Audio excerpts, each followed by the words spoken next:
so God set up the church house and said, you're supposed to be here.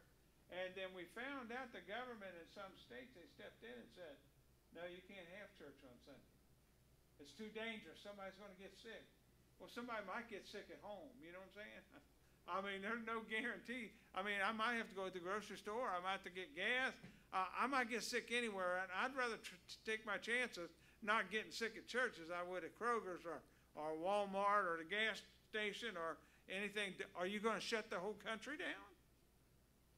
See, and you can't just pick out somebody and say, yeah, we're going to shut you down. No getting together. But they just shut all the companies down. Are people still going to work in those states, you know? Are they still doing all those things? Well, that was all just a gimmick to control. They wanted to see how easy it was to control Christians. And it worked in some. It was easy. But some pastors who know the scriptures pretty well, like John MacArthur and like Jack Tieber out there in California, they said, no, we're not shutting down. There's nothing in the scripture that says we have to do that or we can do that. We don't care what you do. You can throw us in jail, but we're still not shutting church down. I'll be there as long as I'm able to get there. I'll be there on Sunday, and anybody who wants to come can be here with me. And so, just like Daniel, when he said, I'm still going to pray to my God. I'm not praying to you. And I'll be praying to my God when you're long gone. But I'm not going to bow down and pray to you. And that's the way it is when it comes to worship.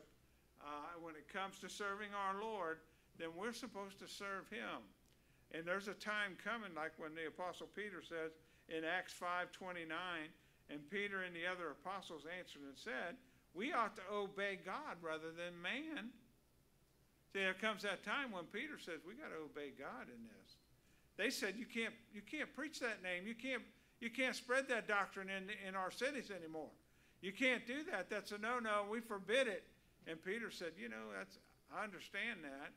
And we're not trying to be rebellious and we're not trying to be, but no, we got to do what God said. God said, go out and preach the word and be instant in season, out of season. I mean, when it's convenient and inconvenient, we're still supposed to do it. And if we're a Christian, we're faithful, then we got to be faithful to our God. Right here in our own city, they tried to stop people from knocking on doors. Yep. My good friend, Pastor Hahn, he used to be the pastor of Madeira, Madeira Baptist Church, I think it was. But, and they would go out in the community and knock on the doors, and so the community came together and said, you know what? We don't want you knocking on. We don't want no soliciting in this city. We don't want you doing that. We don't allow that here anymore. And Pastor Hahn said, no, wait a minute. God told me to go to every creature. I said, now, only way you could stop that is if you don't allow anybody to go to that house. If nobody in this town's allowed to visit anybody at any house any given time, then I won't go there either. But as long as people are allowed to visit there, then you can't stop me either. I'll be allowed to visit there too. And so they took it to court, and Pastor Hahn won. You can't stop them under the Constitution. The government has no right to stop a church from serving their God. They can't do that. They can't prohibit or they can't exalt it. In other words, they can't establish a church, nor can they stop one. So they have to stay out of it. That's what separation of church and state is. Separation of church and state is not forbidding you to do things publicly. It is to keep the government out of the church's business. That's what it's all about. It's to keep it from becoming a state-run church like it was in England. And so I know they twist it, they use a letter that Thomas Jefferson wrote. And in the letter it said something about separation of church and state. And that's the thing, that's the statement they used. But that's not what the Constitution says. You can't just take somebody's statement out of a letter, probably don't even understand the context of the letter, and then say, this is what he meant, this is what this means. No, that's not what it means. It means, government, please keep your nose out of God's business. Please keep your nose out of God's business. We're allowed to come together and worship because God told us to, and God takes preeminence over all. God's sovereign and he can do what he wants. Now, they don't understand that, but Christians understand that. We understand that we obey Almighty God. And sometimes you actually have to buck your own government when it comes to those things. That when God's spoken on the subject first, and God's already told you what to do, and then they're telling you you can't. And that's what's going on around the world. So I know it's going to be here in the next 10 or 20 years. You're going to fight the same battles that they fought in England, or they fought in Italy, or they fought in France, or Spain, or any of those Spanish countries down there where the Catholic Church runs the country and they're not allowed anything else.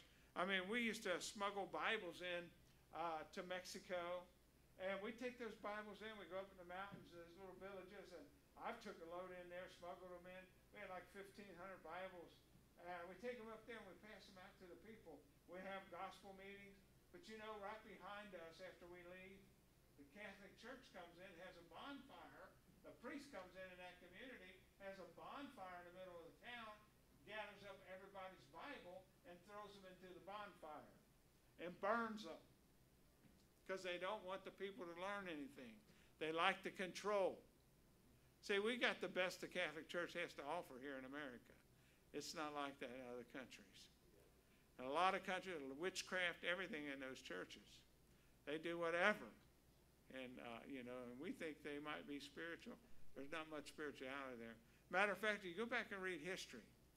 You know, I was reading the lady I was talking about last week, that Jean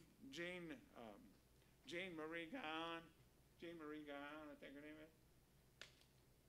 She wrote that little book about simple prayer or something like that. But I was reading about her life, and you know what the Catholic Church called her? A mystic. I didn't realize that mystics were Christians were called mystics. So I thought they were talking about she was into some kind of cult. You know, when you're thinking about mystics, you're talking about people who talk to the dead and all that. Well, they think we're mystics because we talk to God and we talk to Jesus and so forth and so on. So apparently the Catholic Church, they never believed in the Trinity or anything back then. They thought it was crazy because she believed in the Trinity. And so, but you know, you don't see that in America, do you? They're Trinitarians here, the Catholic Church is. And they pray to God, somebody does. Maybe they don't think you can, just a priest maybe. And you're the mystic if you do, but it's all right if they do, that kind of thing. But yeah, they called her a mystic, and that was forbidden to be a mystic, and they called it a Christian mystic. She was a French Christian mystic. And it was against the law. She spent 8 years in prison because of it. She never did leave the Catholic Church. She went against their doctrine, and she wrote in her book, in that book, it tells you that, you're saved by grace, and there's nothing you can do to merit salvation. And the Catholic Church hated that. They just absolutely hated that. And they made her recant and all that kind of stuff, and she would not do it. And she spent 8 years in prison because she stood her ground. She stood her ground. Or sometimes you got to go against the authority. You got to go against the authority. You know, John Bunyan was the same way. He was in jail for what? For preaching the gospel of the truth. Catholic Church says, all you have to do is recant what you said, and we'll let you go. All you got to do is recant. No, he said, I can't do that. So when he was in prison, he wrote the book Pilgrim's Progress. He wrote that book by memory. He didn't have a Bible. Everything was right here. And if you've ever read that book, that's one of the most, you're talking about an allegory. That one, he goes to all these different steps trying to get to the Lord and get that burden off his back and all that stuff. And he runs into all these characters, all through it. I mean, it's one of the most interesting books. But there was a time in America they used 2 books in school. You know what they were? One was the King James Bible. Amen. The second was Pilgrim's Progress. That's the 2 books they taught English out of in a public school system. What we call public school system. Back then they were just community schools that were taught by the pastors usually. The pastors taught the local school. And so all the kids came to the church throughout the week. The community got together and built the church, and they would come to the church, and the pastor would teach the school. And all the kids were trained right there, and they were taught out of the King James Bible and out of Pilgrim's Progress. Do you think morals were better back then than they are today? Yeah. I mean, they called each other sir and ma'am, and, you know, I went on a tour one time down in Savannah, Georgia. Anybody ever been through old Savannah? They take you on the tour, and you go, isn't it pretty neat? They take you through all, and they take you to, one of the houses you go to is Hamilton. I don't know, it was a vice president or something, Vice President Hamilton maybe? One of them, but anyway, we go to his house, and they start explaining things to you, and they got a stairway there, you know, and back then, you know, this is way back in the 1800s, this house was built, in the mid-1800s, and it had its own air conditioning system. And they had a big water tower on top of the building, and the water ran through the pipes, and the cool air came through and across the pipes and blew the cool air into the house, and it was all done, you know, with outside draft, you know, done like that. But anyway, it's so cool when you're thinking, you know, these guys were not dummies back in their day, man. I mean, the Egyptians had inside plumbing back in those days, times of Christ and that kind of stuff. Indoor plumbing. We think that's something America's invented or something, you know. But no, they had it thousands of years ago. But we're catching up. We're catching up. But what I was going to tell you is, what was I going to tell you? Anybody know? No. Yeah. I was going to tell you that they had a stairway there, and they had you know, where a big thing, you know, you hang your coat and hats and all that on, and had a mirror there. Well, they said you had to turn and face the mirror when a woman would walk up the steps, so you couldn't see her ankles, because their dresses were all the way down their ankles. You know that, right? Yeah, so you couldn't see her ankles. That's how. And they wore their dresses with long sleeves. I mean, they covered their body. Now, I'm not that extreme, people, but I do think we're losing modesty sometimes. You know, I was in Florida church. You ever been in a Florida church? Well, Nancy and I was in a Florida church on a Wednesday night when it's laid back.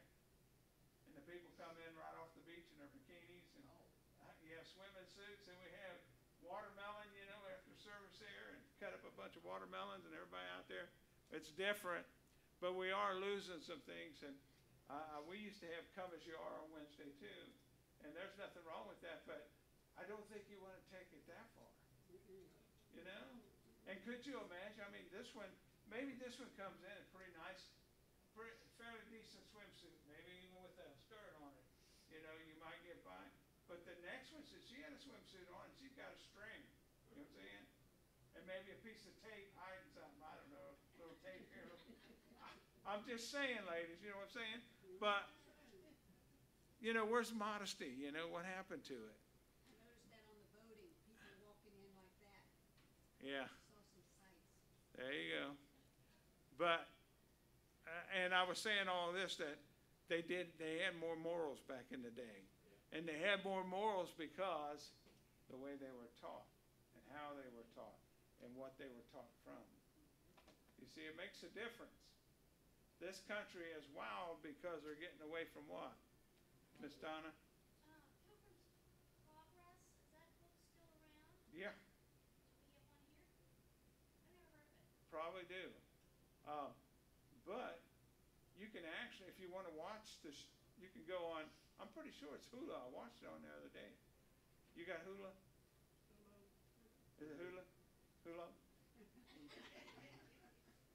I don't know what it is, but we got it, whatever it is. And I think it was on that I watched it. But anyway, type it. You got Roku? Who's got Roku? You can type it in on Roku, Pilgrim's Progress, and it'll bring it up wherever it's at. But you can watch it free somewhere. Yeah. On the movie, you know, like it's like an animated thing. But it'll give you the gist of the story. So. But where were we here? Modesty. Yeah, we were back there. So anyway, things were different because they were, you know, people were raised different. and things were done differently. But you'll find that this Madam Jean Guyon, she was in prison. In her book, someone asked her, that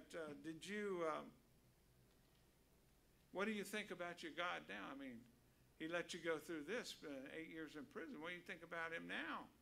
And she just flat said, it's not my responsibility to figure out what God did or why God does what God does. It's my responsibility what I do for God. Wow. That's deep. We're always, what people today, we come to church to see what God can do for us.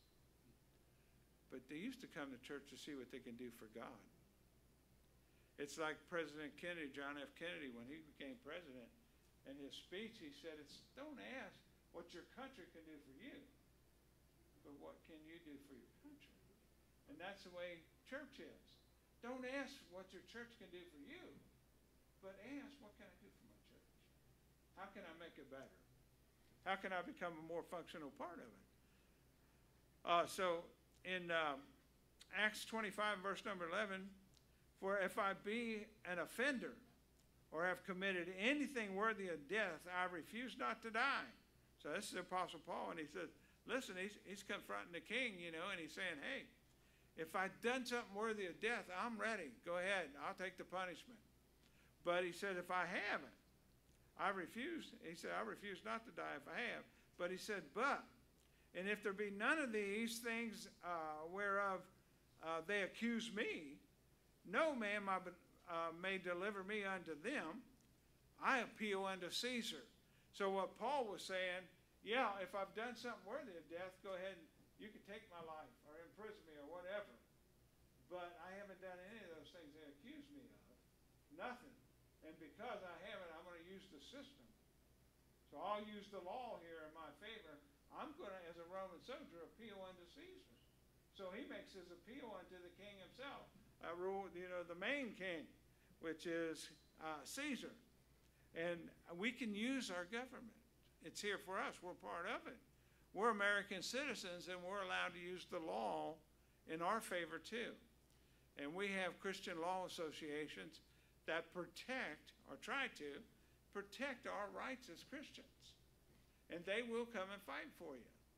And so it's good to support one of them. You know what? I don't think we as a church support any Christian law firm, but we should. We should take David Gibbs on, the next missionary we take on. We should take Dr. David Gibbs on as support and use it so the Christian law firm will be part of our ministry, and we wouldn't feel so bad if we ever had to use them. So, well, we support you guys, come on down. They're right here in Mason. They could be here in a few minutes if we needed them. So it wouldn't be a real issue for them.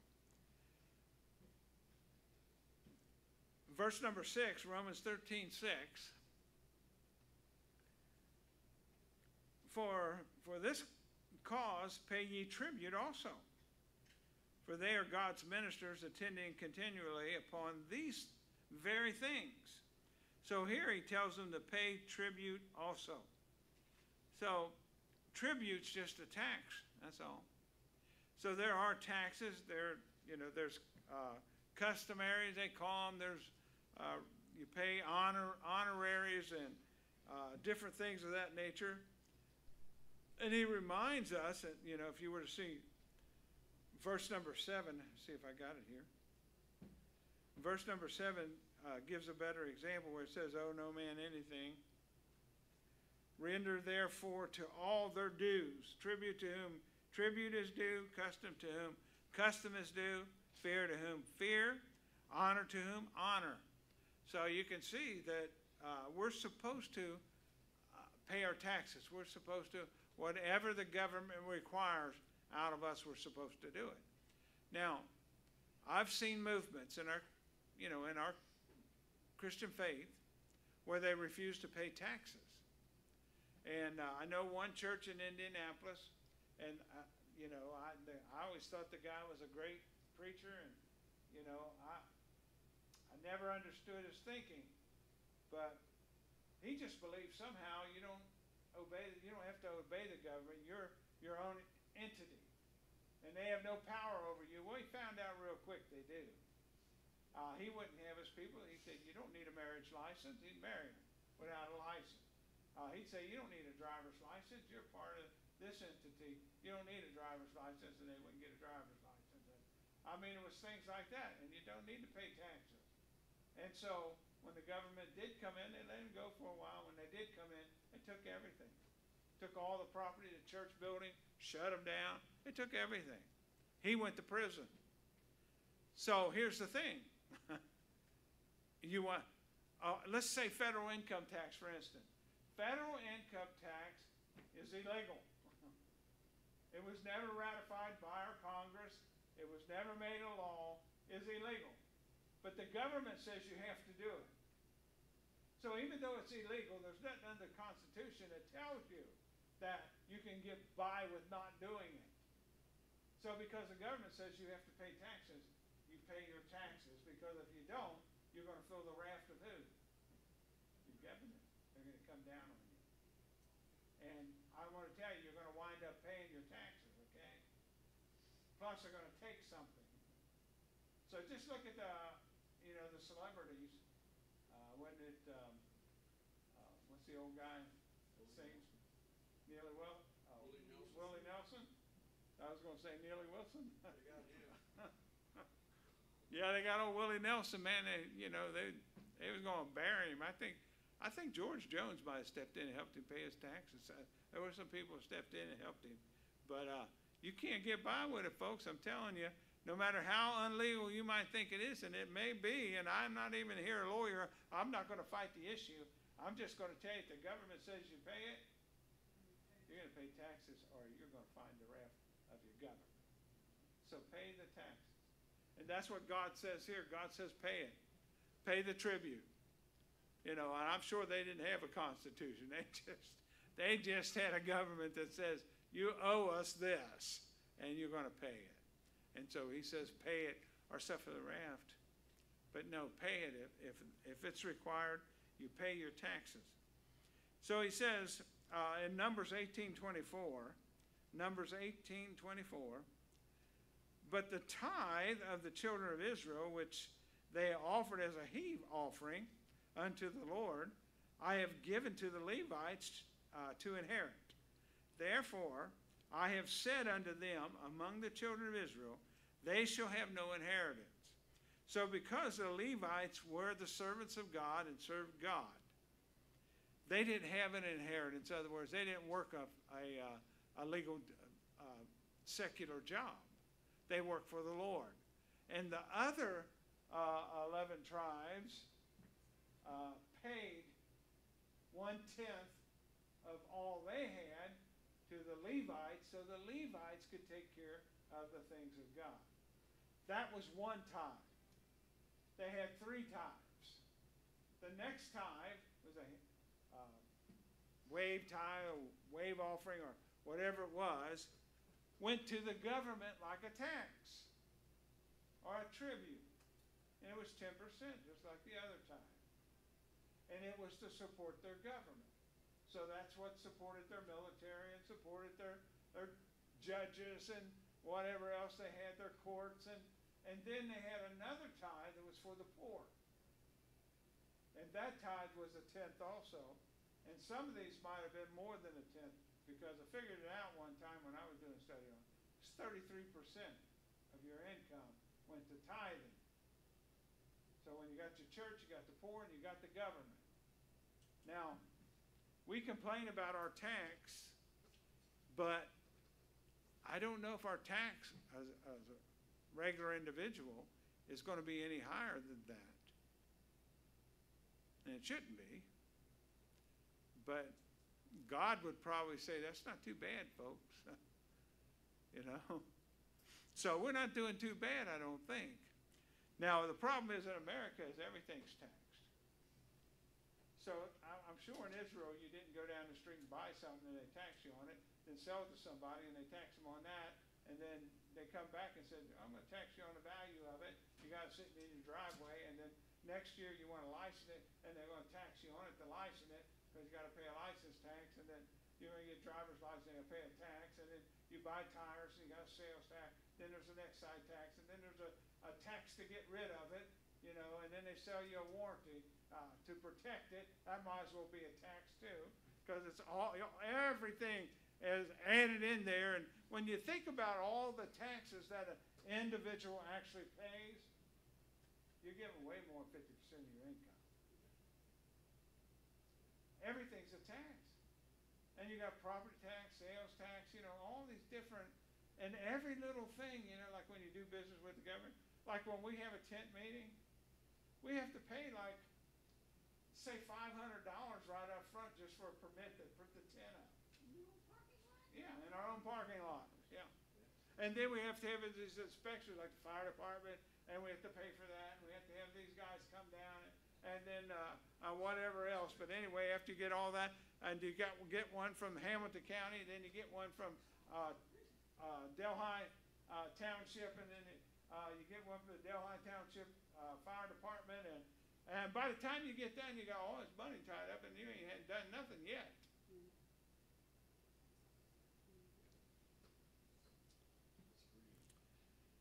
It's just all taxes.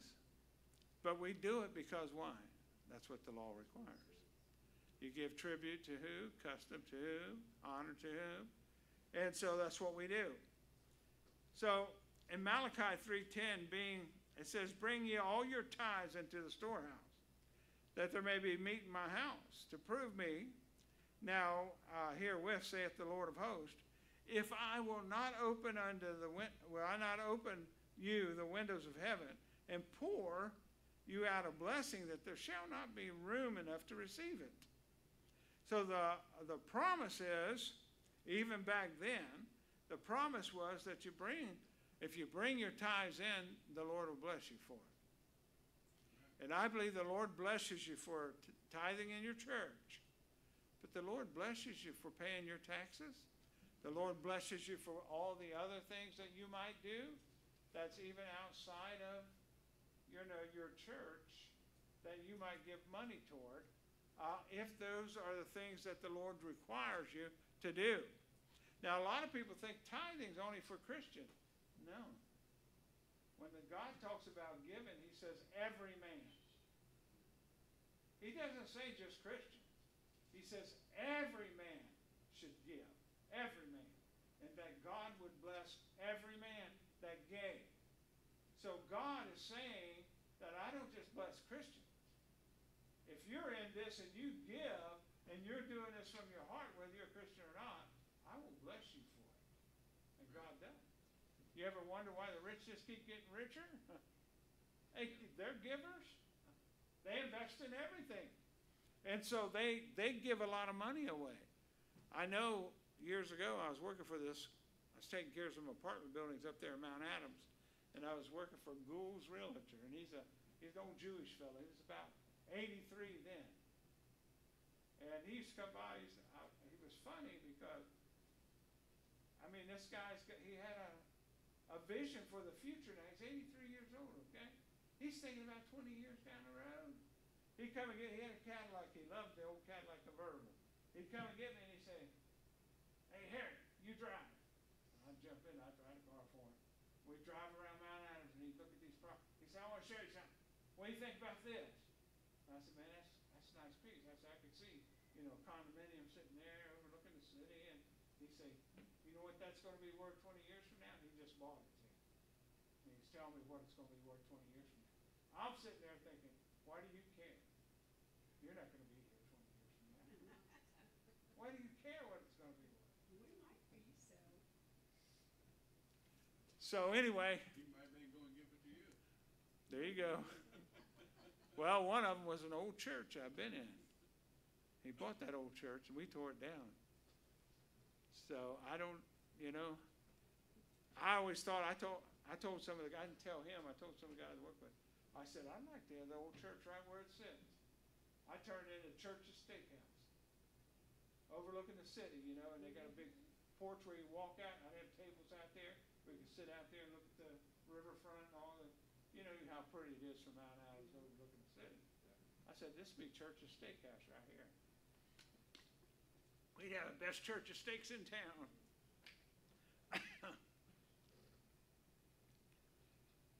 But one time, I told you all this, tell you this, I think. We got him in church.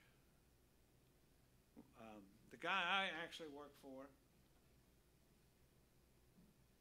invited him. And I'm trying to think of his name. But anyway, he came. But after church, they all walked out. He asked, he said, Alvin, what'd you think about the service? Alvin said, choir needs robes. That's all he said. Choir needs robes. And Nan, what was his name? The guy I worked for.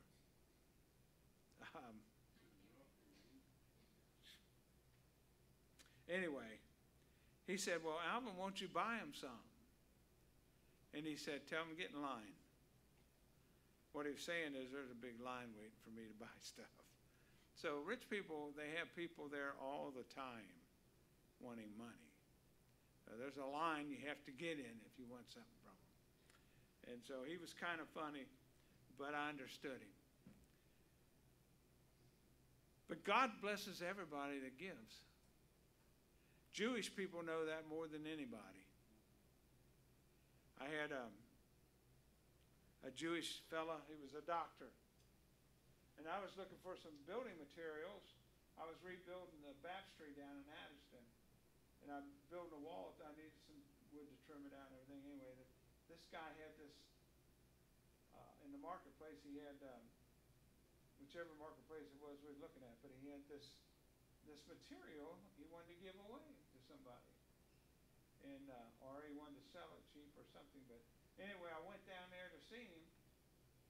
And I told him who we were, you know, and I said, yeah, we'll take it. We need some right now. And there's some real nice trim boards and that, you know. I can trim it out with and stuff. And he said, I'll give it to you. I said, well, thanks. You know, that's great. And he said, anyway, we got in a conversation about it. And I said, well, you know, I said, I know Jewish people. I've worked for a lot of Jewish people, you know, because I used to clean windows and stuff. And they're sticklers. I mean, people think Jews don't like to pay money. They might not, but they'll pay whatever you ask as long as you do a good job. Yeah. They don't want anything bummy. If they come around and say, man, do that, redo it, because they're serious. They come around and say, that's a great job. They'll whip that money out on you in a heartbeat, man, and they'll never ask you another question. But I asked this guy, we got in a conversation. He said, you know, all Jewish people give. You see, because we believe that every Jew, I didn't know this, but he told me that. We believe every Jew has to go to hell for a certain amount of time. And he said, according on how we gave in this life is how long we have to stay there. So we give the best we can, every chance we can. I'm thinking, that sounds like Catholicism. I was like, wow, you know, never heard that before. But that took me by surprise. I never heard that before, you know. But yeah, they give, and the Lord does bless them. God blesses the giving no matter who gives it. Every man give, every man. And you give willingly and not of necessity. But you give cheerfully, of a free heart. And when you do that, the Lord blesses you. He blesses you. We're going to stop right here because we're 10 minutes late, right? I was having a good time here.